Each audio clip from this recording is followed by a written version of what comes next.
Omujulizi ow'omunaana mu musango gw'okutta yali omuwabi wa gavumenti Joan Namazi Kagezi ye Lieutenant Frank Nyakairo ow'emyaka 54 ng'akola gwa kunoonyereza mu kitongole ky'amagye ki CMI era ng'ategeezezza kkooti nti mu 2015 yaweebwa obuvunaanyizibwa bw'okunoonyereza okw'ekikugu ku nfa ya Joan Kagezi. Ono obuvunaanyizibwa bwe bwali bwa kwekenneenya data akwata ku masimu gonna agali mu kitundu ky'ekiwatule ng'akozesa tekinologiya ow'ekikugu asobole okuggyayo amaloboozi gonna mu bumenyi bw'amateeka buno. Ono ategeezezza kkooti nti ttiimu y'abanoonyereza mu ttemu lino yalondebwa yali omuduumizi wa poliisi mu kiseera ekyo General Kale Kaihura ng'ekulirwa eyali Director wa CID Grace Akulo. Agambye nti yalondoola entambula ya Kagezi ku lunaku lwe yattibwa nga yeeyambisa ennamba ze ez'essimu ezaamuweebwa Grace Akulo. Nyakairo agamba nti abantu bonna be baakwata mu 2015 nga beekuusa kukutta Kagezi baatebwa oluvannyuma lwa tekinologiya gwe baakozesa okuzuula nti baali tebaliraanye ekifo awattirwa Kagezi kyokka okunoonyereza ne kuddamu mu 2023 oluvannyuma lwa Director wa CID Tom Magambo okuyungula ttiimu endala okuva mu bitongole ebyokwerinda. They were not participants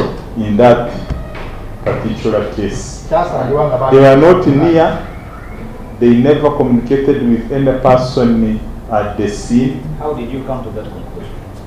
We secured their call data records and a deep analysis against the clusters which are secured. Agambye nti ennamba z'amasajja ge John ne Kibuuka John zaalabika ku lukalala lw'essimu ezaali zinoonyerezebwako okumpi n'ekifo we battira Kagezi. Was in that particular place picking network. Which particular place? Kiwatule site. On which date? On 30th of March 2015, 1910. Daniel Kiseeko omulala avunaanibwa ye yasangibwa bombo gye yali yassibwa ku poliisi ku misango egy'okubbisa eryanyi era kyazuulibwa nti yali yadduka mu magye n'emmundu 2. Yes, my lord, the suspect was brought to Kampala. And on profiling him, Seka Daniel had even deserted UPDF in the mid-2000.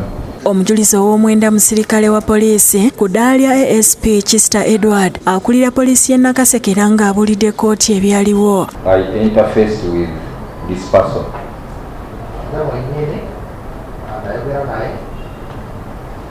By asking his names, whether it's Masajage John, and indeed he revealed to me that is the one.